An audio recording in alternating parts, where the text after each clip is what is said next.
জেলা থেকে সরাসরি নিয়ে আপনাদের সাথে আমি প্রিয়াঙ্কা। অঙ্গনওয়াড়ির ছবি তো আপনাদেরকে রোজই বিভিন্ন দেখায়, বেহাল ছবি। তবে আজ যে ছবি দেখাবো অন্য ছবি, চমকে যাবেন।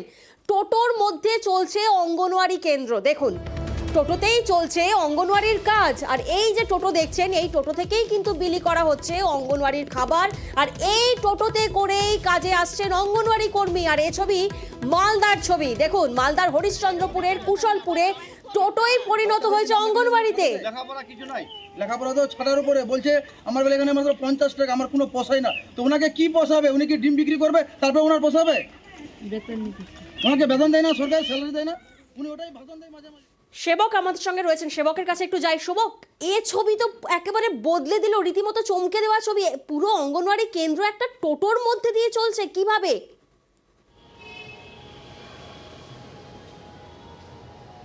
একদমই, দেখো, এই জন্যই এই খবর আমাদের তুলে নিয়ে আসা, কারণ আমরা অঙ্গনওয়াড়ি কেন্দ্রগুলির নানা ছবি দেখাচ্ছি, প্রায় প্রতিদিন দেখাচ্ছি, রাজ্য জুড়ে ভুরি ভুরি অভিযোগ। কিন্তু মালদহে এই যে ছবি পাওয়া গেল তা কিন্তু না দেখলে বিশ্বাস করা যায় না, চক্ষু চড়ক গাছ হতে হয়। সত্যি অঙ্গনওয়াড়ি কর্মী, তিনি কিনা টোটোতে বসে অঙ্গনওয়াড়ির কাজ করছেন। তিনি এলাকায় যাচ্ছেন, টোটোতে বাড়ি থেকে টোটো করে আসছেন, কাঁচা ডিম বিলি করছেন এবং অঙ্গনওয়াড়ি কর্মী আবার টোটোতে করেই ফিরে চলে যাচ্ছেন। সব যেটা অভিযোগ স্থানীয় মানুষের, 7 দিনের মধ্যে প্রতিদিন যে খাবার পাওয়া যাবে তার কোনো নিশ্চয়তা নেই। কখনো 2 দিন, কখনো 3 দিন খাবার পান। আর ডিম তো প্রতিদিন নয়, কখনো এইভাবেই আসেন তিনি 1 দিন 2 দিন সপ্তাহে, এবং এইভাবে কাঁচা ডিম হাতে ধরে দিয়ে চলে যান। আর পড়ার পুষ্টিকর খাবার, বাচ্চাদের স্বাস্থ্য বৃদ্ধি, স্বাস্থ্য সুরক্ষা, এসব কথা বাদই দাও, যে বিষয়টি সামনে এসছে, স্থানীয় মানুষ বলছেন তারা বারবার এই সমস্যা নিয়ে সরব হয়েছেন, কোনো কাজ হয় না। আর অঙ্গনওয়াড়ি কর্মীরা কি বলেন, স্থানীয় মানুষরা কি বলছেন নিয়ে লাভ নাই। অটো থেকে সব কিছু আসবে, অটো থেকে ডিম বাদ দিয়ে, ডিম তো ভাত তো দেয় না, শুধু ডিম দিয়ে সব জায়গায় পাঠিয়ে দিল, আর ভাত থেকে গেল। সপ্তাহে 3 দিন দেয়, 3 দিন তো আসেই না। আর 3 দিন, যে 3 দিনকার খাওয়া সেটা গাইব। এর আগে আমরা 2বার বলেছি ওনাকে, তাও শুনেনি, কোনো কথাই শুনেনি। সরকারের নিয়ম মতো রান্না হচ্ছে কি? না, সরকারি সিস্টেম অনুযায়ী কোনোদিন রান্না হয়নি।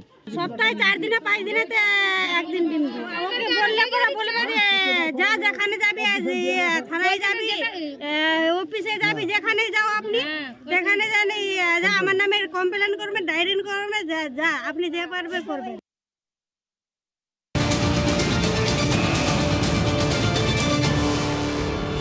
আর নিউজ 18 বাংলার খবরে যে টোটোই অঙ্গনওয়াড়িতে শোকজ করা হলো অঙ্গনওয়াড়ি কর্মীকে। নিউজ 18 বাংলা এই খবর দেখানোর পর নজরে আসে প্রশাসনের, আর অঙ্গনওয়াড়ি কর্মীকে শোকজ করা হয়। নিউজ 18 বাংলার খবরের জেরে টোটোই অঙ্গনওয়াড়িতে শোকজ। আবারও যাব সেবকের কাছে। সেবক, এখানেই তো প্রশ্ন উঠছে যে নিউজ 18 বাংলার খবর দেখানোর পরে নজরে এলো, কেন এতদিন নজরে আসেনি? কতদিন ধরে চলছিল?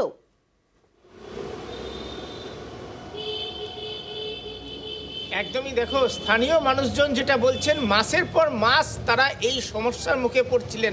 আর তারা আমাদেরকেও জানিয়েছিলেন যে এই অঙ্গনওয়াড়ি কর্মীও নাকি বলেন অভিযোগ জানিয়ে লাভ নেই, এবং স্থানীয় মানুষের অভিজ্ঞতাও তেমন ছিল। পঞ্চায়েত প্রশাসন বিভিন্ন মহলে তারা নাকি জানিয়েছিলেন কাজ হচ্ছিল না। কিন্তু সংবাদ মাধ্যম আমরা কিন্তু বারবারই বলে আসছি, আমাদের উদ্দেশ্য হলো প্রশাসনের নজরে সমস্যা তুলে আনা, যাতে করে শিশুদের সুরক্ষার ব্যাপার, স্বাস্থ্যবিধির ব্যাপারটা সুরক্ষিত হয়। অবশেষে প্রশাসন পদক্ষেপ নিল এবং শোকজ করা হলো এই অঙ্গনওয়াড়ি কর্মীকে। সিডিপিও হরিশ্চন্দ্রপুরে তিনি বলছেন যে এই অঙ্গনওয়াড়ি কর্মীর কিছুটা সমস্যা আছে, কারণ তিনি 2টো কেন্দ্রে দেখভাল করেন। আর এই কুশলপুর অঙ্গনওয়াড়ি করতে কর্মী হিসেবে তিনি রয়েছেন, সহায়িকা নেই, ফলে একটু অসুবিধা হয়, এটা ঠিকই। কিন্তু কাঁচা ডিম আর টোটোতে এই কাজকর্ম, এটা বরদাস্ত করা সম্ভব নয়, এটা হওয়ার কথা নয়। আর তাই শোকজ করা হয়েছে। শোকজের জবাব কি পাচ্ছেন তারা, সেই দেখে পরবর্তী পদক্ষেপ। একদম। আর শোকজের পর কাজ হয় নাকি সেদিকেও নজর থাকবে নিউজ 18 বাংলার। ভাত আর কাঁচা ডিম দিয়ে চলে যায়, বা সিদ্ধ ডিম দিয়ে চলে যায়, ঝোল করে না। তো এবার বললাম, আর সরকারকেও এর কৈফিয়ত চাইলাম, শোকজ করা হয়েছে এটা নিয়ে, কেন কাঁচা ডিম দেয়। মালদায় চলছে টোটোর মধ্যে অঙ্গনওয়াড়ি কেন্দ্র, আর বাঁকুড়ার বেহাল অঙ্গনওয়াড়ি কেন্দ্র ছবি এবার আপনাদের দেখাবো। অঙ্গনওয়াড়ি কেন্দ্র না সাপের বাসা দেখেও বোঝা যাবে না, কারণ ঘর সেখানে থেকেও নেই, আর দেওয়ালে বড় বড় ফাটল। অ্যাসবেস্টারের ছাউনি রয়েছে কিন্তু সেটাও ভাঙা, ফলে পড়াশোনা এবং রান্নার জন্য ভরসা পাশের শিশু শিক্ষা কেন্দ্র। দুর্ভোগ চরমে, দেখুন।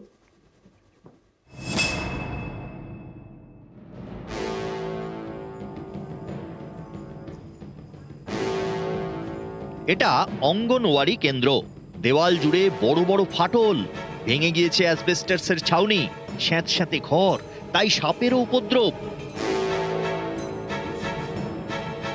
এ ছবি বাঁকুড়ার সোনামুখী ব্লকের রাধামোহনপুর পঞ্চায়েত এলাকার। এখানকার নিত্যানন্দপুর 1 নম্বর অঙ্গনওয়াড়ি কেন্দ্রে পদে পদে বিপদ, তাই পড়াশুনো, মিড ডে মিলের রান্না এখানে হয় না। এর জন্য ভরসা পাশের শিশু শিক্ষা কেন্দ্র। এতে দুর্ভোগ চরমে, কারণ শিশু শিক্ষা কেন্দ্রের ক্লাস শেষ হওয়া পর্যন্ত অপেক্ষা করতে হয়, তারপর অঙ্গনওয়াড়ি শিশুদের পড়াশুনো হয়। রান্নার জন্য একইভাবে অপেক্ষা করতে হয়। চালের ছাউনি অনেকদিন আগেই উড়ে গেছে, ঝড়ে পড়ে গেছে। দিদিমণির খুব কষ্ট, রান্না করতে হচ্ছে, আমাদের স্কুলেই রান্না করতে হচ্ছে। একটা উনুনে ধরো রান্না করতে খুবই কষ্ট হয়। আমরা দিদিমণি সকাল রান্না করেছে, তারপরে আমাদের রান্না হচ্ছে, তারপরে ধরুন দিদিমণির চাল ডাল রাখার ব্যবস্থা নেই। বছরখানি হয়ে গেছে, বছরখানি ধরেই অসুবিধা। আমাদের বাচ্চাগুলো পড়তে পারে না, খাওয়াইতে পারি না সেরকম। ওই যে আসে, খাবার দেই, নিয়ে চলে যায়, আর তো পড়াশোনা হয় না। কোথায় বসাবো, কোথায় কি করব, এই মিড ডে মিলের তো এক চালা নাই, তাহলে কোথায় বসাবো, কোথায় খাওয়াবো, কোথায় কি করব। আমরা রান্না করি, দিয়ে দেই, চলে যাই।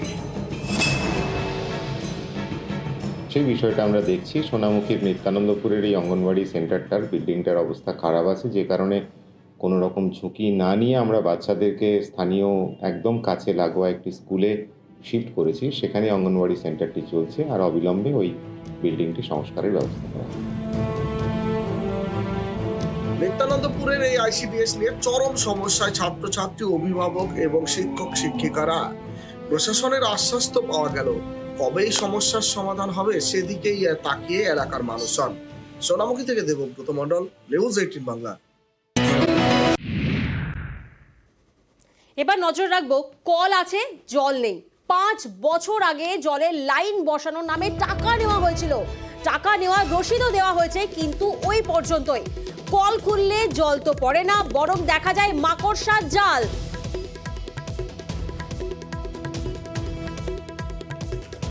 সজলধারা প্রকল্পের লাইন বসাতে গ্রামবাসীদের থেকে টাকা নেওয়া হয় বলে পর্যন্ত অভিযোগ। রানা এই মুহূর্তে আমাদের সঙ্গে রয়েছেন, রানার থেকে একটু জানবো। রানা, সজলধারা প্রকল্পর পরিষেবা তো ফ্রিতে, তাহলে টাকা কেন নেওয়া হলো? আর 5-5টা বছরই বা কেন কেটে গেল, কেন জল আসছে না? হ্যাঁ প্রিয়াঙ্কা, দেখো এটাই একটা বড় একটা মানে প্রশ্নচিহ্নের মুখে ফেলেছে। এই যে হারির গ্রাম, মানে গ্রাম পঞ্চায়েতের প্রেমনগর গ্রাম, এখানে 2019 সাল থেকে 2021 সাল পর্যন্ত বাড়ি বাড়ি জলের প্রকল্পের লাইন দেওয়ার জন্য 3010 টাকা করে নেওয়া হয়েছিল। যে টাকা নিয়েছিল কিন্তু আমনার গ্রাম পঞ্চায়েত, কারণ এই পঞ্চায়েতের যে আন্ডারে সজলধারা জলের মানে প্রকল্প হওয়ার কথা ছিল, সেই প্রকল্পের জন্য তারা বাড়ি বাড়ি থেকে টাকা নিয়েও কিন্তু আজ পর্যন্ত পানীয় জল মেলেনি। শুধু তাই নয়, যে কলের লাইন করেছে সেই কলের লাইনে কিন্তু মাকড়সার জাল বিস্তার করেছে, হয়নি কোনো জলের পাইপ লাইন। এটাই প্রশ্নচিহ্নের মুখে তুলেছে যে একটা পঞ্চায়েত কি করে একটা গ্রামের গরিব মানুষের কাছ থেকে 3010 টাকা করে নিয়ে জলের লাইন দেওয়ার কথা মানে দিয়েছে। কারণ সরকারি কোনো নিয়ম নেই যে এই সজলধারা যে তোমার প্রকল্প, সেই প্রকল্পে গ্রামবাসীদের কাছ থেকে, গরিব মানুষের কাছ থেকে টাকা নিয়ে জলের লাইন দেবে। এই কথা স্বীকার করেছেন কিন্তু হারিটের গ্রাম পঞ্চায়েতের প্রাক্তন প্রধান, যিনি 2019 সালে ওই হারির গ্রাম পঞ্চায়েতের প্রধান ছিলেন, তিনিও জানিয়েছেন তাদেরও গ্রামে সজলধারা প্রকল্প হয়েছে, কিন্তু তারা কিন্তু কোনো গ্রামবাসীদের থেকে, গরিব মানুষের কাছ থেকে কোনো টাকা নেয়নি। ফলে এখানেই প্রশ্ন যে আমনান গ্রাম পঞ্চায়েতের যে প্রধান রয়েছে নির্মল গোড়া, তিনি কিভাবে টাকা নিলেন, এই টাকা ফেরতের দাবি নিয়ে ওই গ্রামের বাসিন্দারা তারা কিন্তু আন্দোলন শুরু করেছে, রীতিমতো পোস্টার প্ল্যাকার্ড নিয়ে। একদম একদম, প্রধান তো কি বলছেন আমরা শুনবো, কিন্তু তার আগে ভুক্তভোগী যারা অর্থাৎ গ্রামবাসীরা কি বলছেন শুনি আগে। ভোটের সময় ভোট নিচ্ছে কিন্তু জলের বেলা আমাদের জল দিচ্ছে না। 3000 টাকা করে প্রত্যেক বাড়ি পিছু ওই নীলমল ঘোড়াকে দেওয়া হয়েছিল। মিথ্যে প্রতিশ্রুতি দিয়েছে। নোংরা পুকুরে বাসন মাজছি, সেই নিয়ে আমাদের ছেলেপুলেদের খাওয়াচ্ছি, আমাদের ছেলেদের শরীর খারাপ হচ্ছে। আমাদের টাকা ফিরা দিতে হবে। জলের বেলায় জল আসবে না আর 3010 টাকা করে নিয়ে রেখে দিয়েছি। মোটামুটি 700-800 ফুট দূরে দূরে টিউবওয়েল আছে, সেই টিউবওয়েলের জলও ঠিক মতো পায় না, কোন দিন ভেঙে পড়ে থাকে। অনেক জায়গাতেই এইরকম পরিস্থিতি আছে, শুধু প্রেমনগর নয়। দুটো পাম্পেরই কাজ কমপ্লিট হয়ে গেছে, কমপ্লিট মানে পাম্প পোতার কাজ হয়ে গেছে, পাইপ লাইনের কাজগুলো চলছে। একটা পাম্প থেকে সর্বত্র জল দেওয়া সম্ভব হয়নি। জলটা পাবে এই দুটো পাম্প কমপ্লিট হলে জলটা পাবে। আশা করছি তো মাসখানেক, এখনো মাসখানেক লাগবে হয়তো। তখন আমাদের পঞ্চায়েত থেকে কানেকশন করা হয়েছিল, তো সেই সময় তখন এই টাকাটা নেওয়া হয়েছে। এই কি সজল ধারা প্রকল্পের জন্য? হ্যাঁ, তার তো কাজ হয়ে গেছে, টাকা ফেরত দেওয়ার গল্পটা কি করে হবে? মাসখানেকের মধ্যে জল পাওয়া যাবে, কারণ পাইপ লাইনের কাজ হচ্ছে তিনি তো বললেন, কিন্তু টাকার কথা তো কিছুই বললেন না। জেলা পরিষদ কি বলছেন শুনবো। নির্মল ঘোড়া ওখানকার লোকেদের কাছ থেকে টাকা নিয়েছিলেন জলের লাইন দেওয়ার জন্য। এই বিষয়টা আমি তো কিছু জানি না, সুতরাং এই বিষয় নিয়ে কিছু বলতেও পারবো। তারা রসিদ দেখাচ্ছে যে তখন নির্মল ঘোড়া পয়সা এই বিষয়টা আমি জানিও না, আমার গোচরেও নেই। জল দেয়নি, জল পৌঁছে দেওয়ার দায়িত্বটা সেটার জায়গায় আমার ভূমিকা আছে, সেটা আমি চেষ্টা করবো। কি রসিদ মসিদে আমি যাবো না, তারা জল পাচ্ছে না। আর আমার লক্ষ্য ছিল মানুষের পানীয় জল মানুষের বাড়িতে পৌঁছে দেওয়া। সে বিষয়ে আমাকে জানালে আমি অবশ্যই ব্যবস্থা নেব। বকেয়া নিয়ে বিক্ষোভ, শুভেন্দু অধিকারীর কনভয়ের পথে 100 দিনের জব কার্ড হাতে বিক্ষোভ, প্ল্যাকার্ড হাতে 100 দিনের বকেয়া দাবি। বিরোধী দলনেতা শুভেন্দু অধিকারীর কনভয়ের পথে 100 দিনের জব কার্ড হাতে বিক্ষোভ। চালসার ছবি আপনাদের দেখাচ্ছি, চালসায় বকেয়া বিক্ষোভ।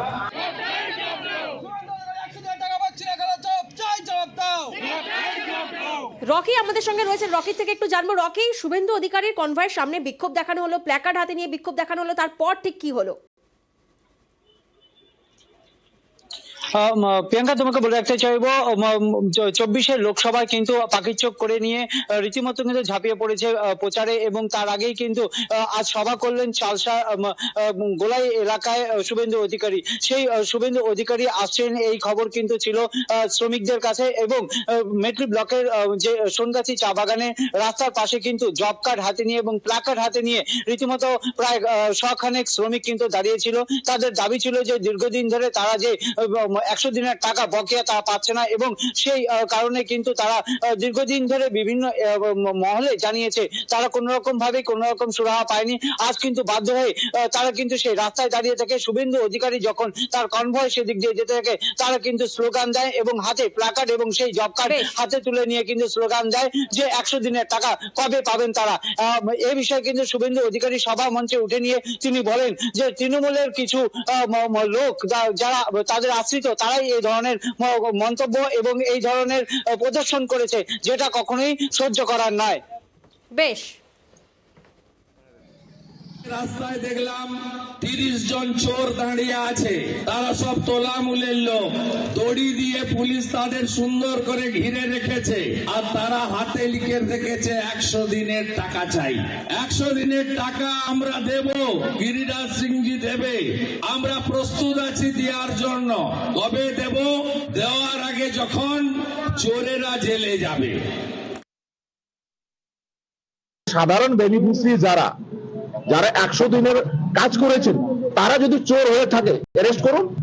আমি সেই ট্রাইবাল নেতা রাজেশ লাকড়া টাইগার, ও যদি আমার সাথে 1-to-1 করতে চায় না, তো বলে দিচ্ছি শুভেন্দু অধিকারী ডুয়ার্স ঢুকতে পারবে না। আমার পিছনে লাখ লাখ আদিবাসী মানুষরা তীর ধনুক নিয়ে যখন নামবে, তখন দেখবো এই শুভেন্দু অধিকারী কোথায় থাকে। চ্যালেঞ্জ করছি ওকে 1-to-1 আসুক। ক্ষমতা থাকলে শুভেন্দু অধিকারী 30 দিনের মধ্যে রাজেশ লাকড়াকে জেলে ভরে দেখা। যদি ও অ্যারেস্ট না করতে পারে, তাহলে এরপর যেখানে ও সভা হবে ডুয়ার্সে চা বলে এলাকাতে, আমরা কিন্তু আদিবাসী সম্প্রদায়ের মানুষরা প্রস্তুত থাকবো। চা বাগান নিয়ে তৃণমূলকে তোপ শুভেন্দু অধিকারী। চা বাগান কেন্দ্র সরকারের অধীনে, তাই চা বাগানের জমির পাট্টা হয় না। চা বাগানের শ্রমিকদের পাশে দাঁড়িয়েছেন মুখ্যমন্ত্রী, আর শুভেন্দুকে পাল্টা কটাক্ষ কুণাল ঘোষের। ওয়েস্ট বেঙ্গল স্টেট টি কর্পোরেশন 18 সালে উঠে গেছে। এখানে লাটাগুড়িতে দেখবেন মন্দ চা বাগান হর্ষ নিয়টিকে দিয়ে দিয়েছে। চা বাগানকে মমতা ব্যানার্জি তুলে দিতে চায়। ওই যে চোথাগুলো ডিস্ট্রিবিউট করেছে, তাতে 1 নম্বর তফসিলের রেকর্ডে ওটা খাস জায়গা বলে ঘোষণা করা হয়েছে কিনা। কোনো জায়গা যদি খাস ঘোষণা না হয় তাহলে তার পাট্টা হয় না। এত বড় মিথ্যা কথা বলে গেছে। আর টি এস্টেটের জায়গার মালিক দেশের সরকার, কমার্স এবং ইন্ডাস্ট্রি ডিপার্টমেন্ট, এখানে পাট্টা হয় না। গরিব মানুষ, শ্রমজীবী মানুষ যা চাইছিলেন, মমতা বন্দ্যোপাধ্যায় তাদের ইচ্ছা পূরণ, অধিকার প্রতিষ্ঠার কাজ করছেন। উন্নয়ন, স্বাস্থ্য, শিক্ষা, খাওয়া, সমস্ত দিক থেকে চা শ্রমিক পরিবারগুলিকে, চা বাগান বেল্টের মানুষকে সমস্ত প্রকল্পের আওতায় এনে মানুষ দারুণভাবে সাড়া দিচ্ছেন, উপকৃত হচ্ছেন, বারবার মুখ্যমন্ত্রীকে চাইছেন। সেই কারণেই একটু জ্বলন হচ্ছে শুভেন্দুদের, তাই ওরম প্রলাপ বকতে গেছে। ফুটব্রিজে ভিড়ের চাপ, যে কোনো মুহূর্তে দুর্ঘটনার আশঙ্কা, এমনই অবস্থা বর্ধমান রেল স্টেশনের ফুট ওভারব্রিজের। ট্যাঙ্ক বিপর্যয়ের পর এবার ফুটব্রিজ নিয়ে বর্ধমান স্টেশনে চরম আতঙ্ক।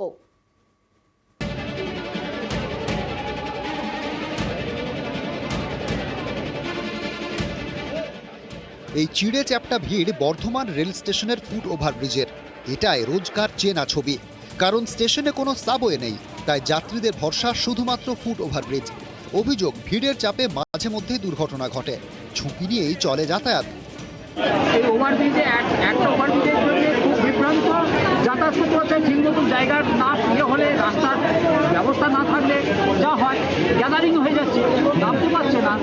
বর্ধমান স্টেশনে রোজ লক্ষাধিক যাত্রীর যাতায়াত, ভিড় হওয়া স্বাভাবিক, কিন্তু ভিড় নিয়ন্ত্রণের কোনো ব্যবস্থা নেই বলে অভিযোগ। একদিকে অন্য প্ল্যাটফর্মে গিয়ে ট্রেন ধরার জন্য হুড়োহুড়ি, অন্যদিকে ট্রেন থেকে নেমে স্টেশনের বাইরে যাওয়ার তাড়া। দু ধরনের যাত্রীদের চাপে ফুট ওভারব্রিজে ভিড় বাড়ে, চরম বিশৃঙ্খলার সৃষ্টি হয়। বর্ধমান একটা জাংশন, এখানে এমনিতেই প্রচুর ভিড়, এখানে যেটা মেন প্রবলেম, এত বড় স্টেশন একটা, অন্যান্য জায়গায় যে সাবওয়েগুলো থাকে সেখানে নেই, এখানে ওভারব্রিজগুলো তিনটে রয়েছে দেখছেন, তবু তিনটে দেখুন, মানে সব দিক দিয়ে ওঠা যাবে না। স্কেলেটারগুলো লাগানোর ফলে কি হয়েছে, ওদিক দিয়ে শুধু ওঠা যাচ্ছে, নামা যাচ্ছে না, মানে ওভারব্রিজ যেগুলো রয়েছে সেগুলো প্রপারলি কাজে লাগাতে পারছে না। আর একটা সাবওয়ের কোনো ব্যবস্থা যাতে ফেসিলিটিটা আমরা পাই, আমরা তো একটা ফেয়ার দিয়ে আসি। বারবার ঘটে ভিড়ে অসুস্থ হওয়ার ঘটনা, পদপিষ্টের ঘটনা, তবুও বর্ধমান রেল স্টেশনের ফুট ওভারব্রিজের ভিড় সরানোর কোনো উদ্যোগ নাই রেল কর্তৃপক্ষের। ট্রেনের ঘোষণা নিয়ে অভিযোগ মানতে নারাজ বর্ধমান স্টেশন কর্তৃপক্ষ। তাদের বক্তব্য, সঠিক সময়ে ট্রেনের ঘোষণা করা হয়, ইলেকট্রনিক্স ডিসপ্লে বোর্ডেও ট্রেনের তথ্য থাকে, আর স্টেশনে ভিড় নিয়ন্ত্রণের জন্য জিআরপি মোতায়েন থাকে। যাত্রীদের অনেকেরই প্রশ্ন, সবই যদি ঠিক থাকে তাহলে এই বিশৃঙ্খলা কেন? প্রতিদিন ফুট ওভারব্রিজে এত ভিড় কেন?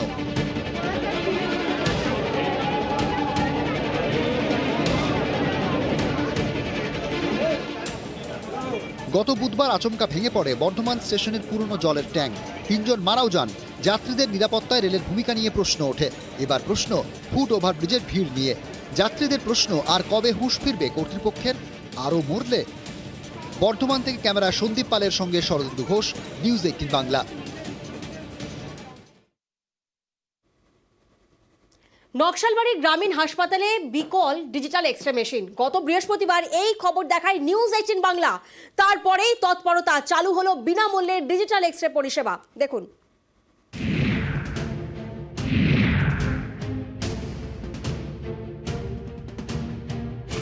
নকশালবাড়ি গ্রামীণ হাসপাতাল, গত 10 দিন ধরে এখানে বিকল ডিজিটাল এক্সরে মেশিন।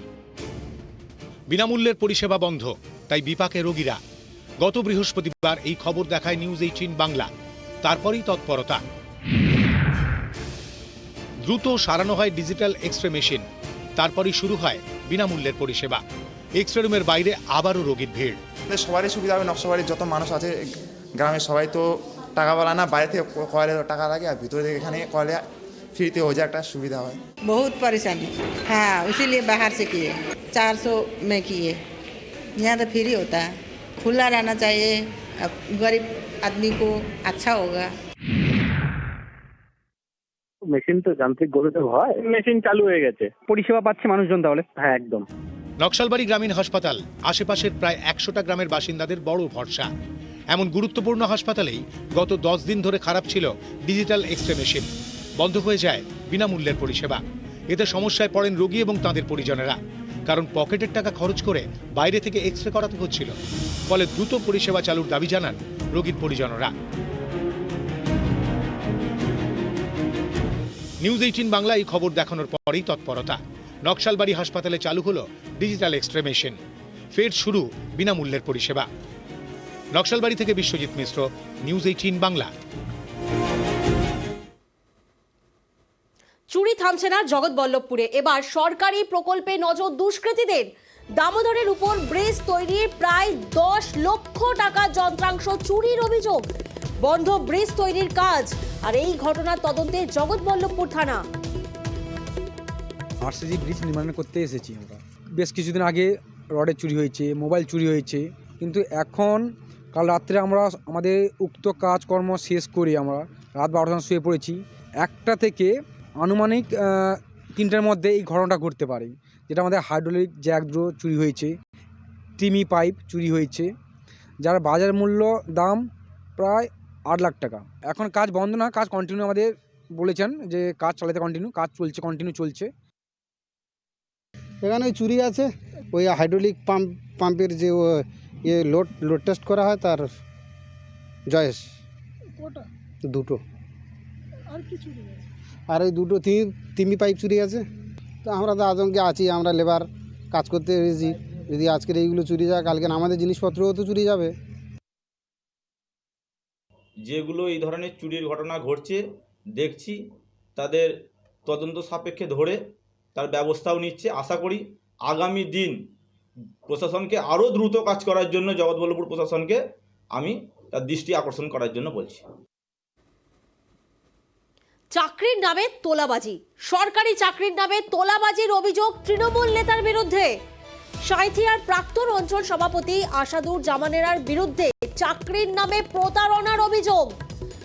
কলকাতা মেডিকেলে ও প্রাইমারি শিক্ষকের চাকরির নামে লক্ষ লক্ষ টাকা তোলাবাজির অভিযোগ। আর টাকা দিয়েও মেলেনি চাকরি, জানাচ্ছেন অভিযোগকারীরা। টাকা চাইলে উপরন্তু হুমকির অভিযোগ দেওয়া হচ্ছে। তৃণমূল নেতার বিরুদ্ধে অভিযোগ উঠে আসছে আর ফাঁসানো হচ্ছে পাল্টা তৃণমূল নেতা। তিনি বলছেন, হ্যাঁ বলো দাদা। তুমি তো আমাকে বলেছো যা পারো তাই করে নাও, তোমাকে তো এইসব পুরো মিথ্যা। কেন এটা কে করছে তাহলে? মিথ্যা অভিযোগটা করছে, কিছু শত্রু তো আছেই নিশ্চয়ই, সেই শত্রুরা মানে করছে। কোন দলের? আমাদের দলের থাকতে পারে বা বিজেপি দলেরও থাকতে পারে, ওকে আমি চিনিও না। আর যে দেবব্রত ঘোষ বলছে তার তো 50 বছর বয়স, সে কি জন্য চাকরি ব্যাপারে টাকা কাকে দিবে? তো ওকে নিয়োগ। প্রাক্তন অঞ্চল সভাপতি আসাদুর জামাল, সে আমার কাছ থেকে চাকরি দেবো করে 5.5 লক্ষ টাকা নেয়। কিসের চাকরি দেবো? হেলথ কিংবা প্রাইমারি যে কোনো একটা দেওয়ার কথা। কতদিন আগে নিয়েছিল? 2019 সাল। আমরা প্রাইমারির জন্য ভাগ্যধর মাহারাকে দিয়েছিলাম 6 লাখ টাকা দিয়েছিলাম। ওটা কে ভাগ্যধর? ভাগ্যধর মহারাজ যে মিডিল ম্যান, জাহাদুল জামানের সঙ্গে আমার যোগাযোগ করে দেয়। মোট 11 লক্ষ টাকা এবং তার মধ্যে 50,000 টাকা আমাকে দিয়েছে। জ্যোতিপ্রিয় মল্লিক এবার নজর মুক্ত। মন্ত্রীর কেবিন থেকে সরল ক্যামেরা, এসএসকেএম এর কেবিন থেকে সরল সিসি ক্যামেরা। হাইকোর্টের নির্দেশে খুলে ফেলা হলো ক্যামেরা। কেবিনের বাইরে 24 ঘন্টা নজরদারিতে সিআরপিএফ। অভিজিৎ এই মুহূর্তে আমাদের সঙ্গে রয়েছেন, অভিজিতের থেকে একটু জানবো। অভিজিৎ,